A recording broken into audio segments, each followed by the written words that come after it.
62 pounds of cornmeal, 4 sides of salt pork, a bolt of grey cloth, a tin of lamp oil, and a sack of coffee that cost more than the pork did.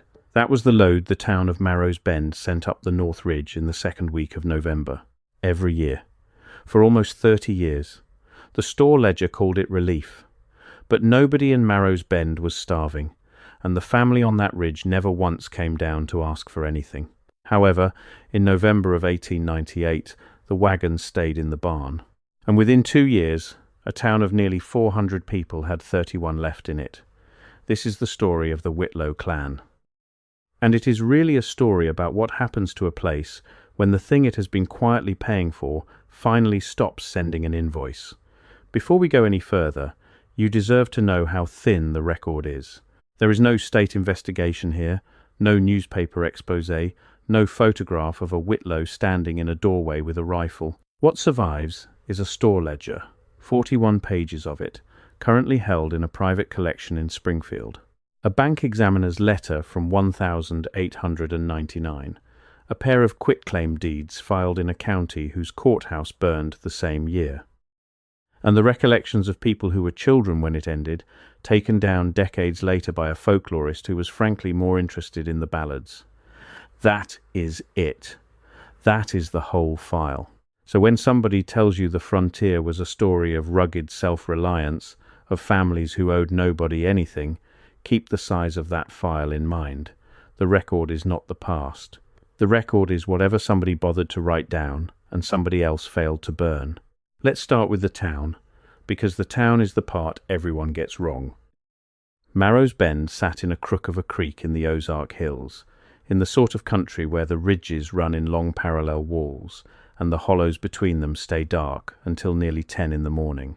It was founded sometime in the 1850s by timber men, and for 20 years it was nothing. A mill, a store, 2 churches that hated each other, and a road that turned to soup every March. Then the zinc came. By the early 1890s there was money in those hills, real money, the kind that puts a plate glass window on a general store in a place with no sidewalk. Marrow's Bend had a bank. It had a hotel with 6 rooms. It had a Sunday paper printed 40 miles away that somebody rode out to fetch. And it had a standing account running back to 1869, listed in the store's own books under the heading N. Relief, North Relief. Relief sent north, up the ridge. Now, who lived up there? The Whitlows were not outlaws. This is where the ghost story version of this always goes off the rails, and it is worth slowing down for, because the truth is stranger than the campfire version. There is no record of a Whitlow being arrested. No record of a Whitlow being tried, jailed, shot, or hanged. No Whitlow appears on a militia roll, a tax roll, a church roll, or a school register. In the 1880 census, the enumerator wrote, in the margin of his sheet, a single line that has kept people arguing for a century. He wrote that the Ridge families declined to be counted, and that he did not press the matter. Think about what that means. A federal employee, paid to count human beings, walked up a hill, met somebody, and decided that counting was not worth it. What we do know is small and specific. The Whitlows held land on the North Ridge under a deed that predates the county survey, which means it predates the county. They did not farm in any serious way. They did not sell timber, though they had timber. They did not appear in town on Saturdays, or at the mill, or in either church, and the one time a preacher went up to bring them the gospel, he came back the same day, and never spoke about it, which for a preacher is close to a miracle. They came down once a year, in November, to meet the wagon at the base of the ridge. They did not come into town to get it. The town brought it out to them. And here is the detail that turns a folk tale into an accounting problem. The wagon was met. Every year. Which means both parties knew the date. So this was not a raid. It was not extortion in the sense of a man with a gun and a demand. It was scheduled. It was budgeted. It was a line item. How did a line item start? The oral accounts all point at the same year, 1869, and the same event. The mill burned. Now, mills burned constantly in that era. Sawdust, dry timber, open flame, a machine designed to throw sparks at kindling for a living. If a mill in the Ozarks burned in 1869, the boring explanation is that a mill burned in the Ozarks in 1869. But the mill was rebuilt in the spring of 1870, and the first entry in the Ridge account appears that November. $14 and change, in goods, no cash. Nobody signed anything. No contract exists. No town meeting minutes record a vote. Whatever was understood between the town and the Ridge was understood the way most arrangements in a small place are understood, which is to say, completely and never out loud. So what were they buying? Ask a person in that town in 1885, and you would have gotten a shrug and a word like neighbourliness. Ask them in 1899, and they would not have talked to you at all. But the ledger does not shrug. The ledger just adds, "Here is what the ledger shows, and this is the part that should make you sit up. The relief was not a fixed amount. Charity is fixed by need." A hungry family in 1875 and a hungry family in 1893 need roughly the same cornmeal. That is what need is. It does not care about the price of zinc. But the Ridge account moved. It moved with the town. In the lean years after the panic of 1873, the November load shrinks. In the boom years of the early 1890s, it swells, and it swells fast, and it stops looking like food. Coffee, sugar, manufactured cloth, lamp oil, then kerosene by the barrel. In 1892, there is a Winchester on the list. In 1894, window glass, which nobody hauls up a ridge for a shack. Run the surviving pages against what the store's cash trade appears to have been, and the Ridge account holds close to 4 cents on every dollar that moved through Marrow's Bend, through the busts, through the booms, steady as a rate. That is not a gift. That is a tax. A private, unwritten, unlegislated tax, assessed on an entire town, collected once a year at the foot of a hill by a family that never set foot in the county courthouse and never appeared on a single tax roll of its own. And a tax needs a collector, but it also needs a bookkeeper. Which brings us to the man who is, in my reading of this, the actual villain of the whole thing.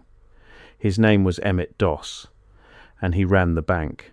Doss shows up in the 1899 Examiner's letter, and he does not come off well, because Doss did something with the Ridge account that no frightened farmer would ever have thought to do. He put it on the books. He entered the relief as a recurring liability of the town's merchant association, a known, predictable, annual obligation. And once a thing is a known annual obligation, it stops being a fear and becomes a number, and a number can be borrowed against. Doss issued paper, local scrip backed in part by receivables that included the merchant's obligations to that association. He lent against next year's trade. He built a small, humming, perfectly ordinary credit machine, and one of the load-bearing beams in it was the certainty that every November the wagon would go up the ridge and come back empty, and that nothing would burn.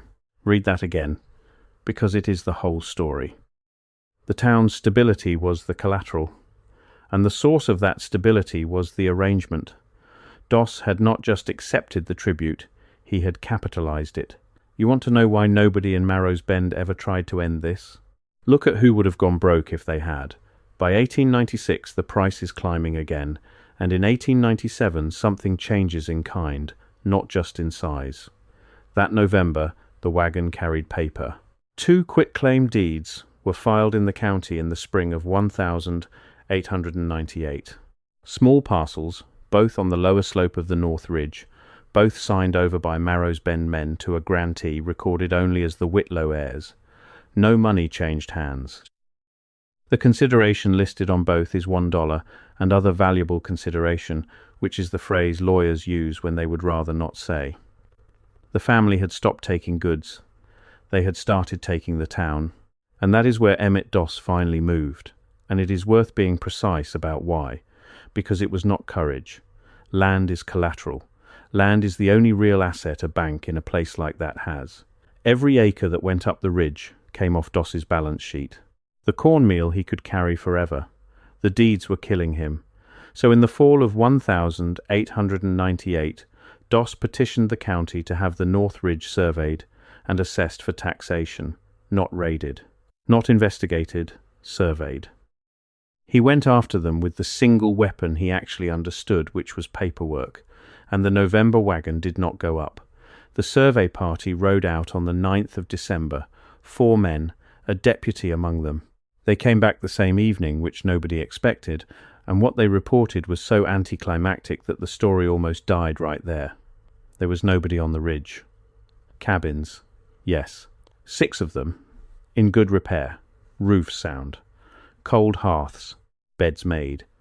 Stock gone, tools gone, no sign of struggle, no sign of hurry, no sign of anything. And in the largest cabin, on the wall facing the door, they found the ledger. Not the store's ledger, a copy of it. 30 years of the ridge account, every entry, every year, every pound of meal and yard of cloth, transcribed in a careful, patient, unhurried hand that no one in Marrow's Bend claimed to recognize. The deputy's word for it, as remembered second-hand 50 years later, was tidy. They had been keeping their own books the entire time.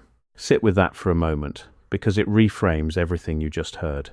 A family that supposedly could not read, that never filed a tax return, that would not let a census man write their names down, had been running a parallel set of accounts on a town that thought it was buying peace with sacks of meal. They knew the totals, they knew the rate, they knew almost certainly about the scrip and about Emmett Doss, and about exactly how much of that bank was built on top of them. The people of Marrow's Bend spent 30 years believing they were feeding something. They were being audited, so the family was gone. The threat, whatever it had ever actually been, was gone. And you would think that would be the end of it, and that the town would exhale, and that Marrow's Bend would go on selling zinc and printing scrip and putting glass in its windows. Here is what happened instead. The scrip failed in March. Not overnight, and not in a panic. It failed the way a floor gives out, silently, from below.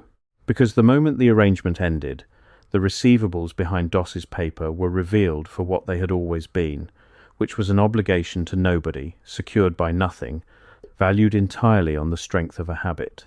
Merchants stopped honouring the association's paper. Depositors came for real money. Doss had lent long against an income stream that had just walked over a hill and vanished.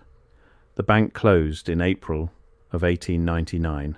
The examiner's letter, the one honest document in this whole affair, calls the institution's asset position irregular, and then spends 2 pages describing an irregularity he clearly does not have a name for. The courthouse burned in February of the same year, taking the deed books with it, which is either the tidiest coincidence in Ozark history or is not one. And the town simply left, not in terror, in foreclosure. They sold what they could, and they went to Joplin and Fort Smith and Kansas City, and the 1,900 census found 31 people living in a place that had held nearly 400. And by the 1920s the road had gone back to timber, and the mill wheel was in a creek bed, and Marrow's Bend was a name that old men used to argue about the location of. So what actually killed that town? It was not a curse, and it was not a feud, and there is no evidence a single Whitlow ever hurt a single human being. The Whitlows never had to.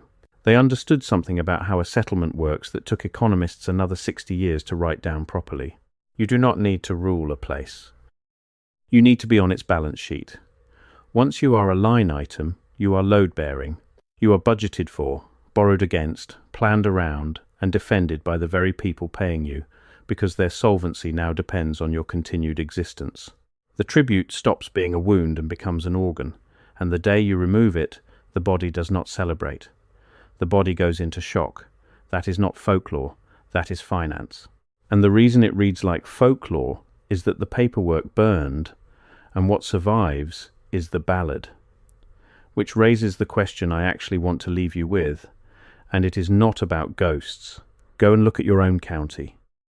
Look at the old town ledgers, the ones in the Historical Society basement that nobody has scanned.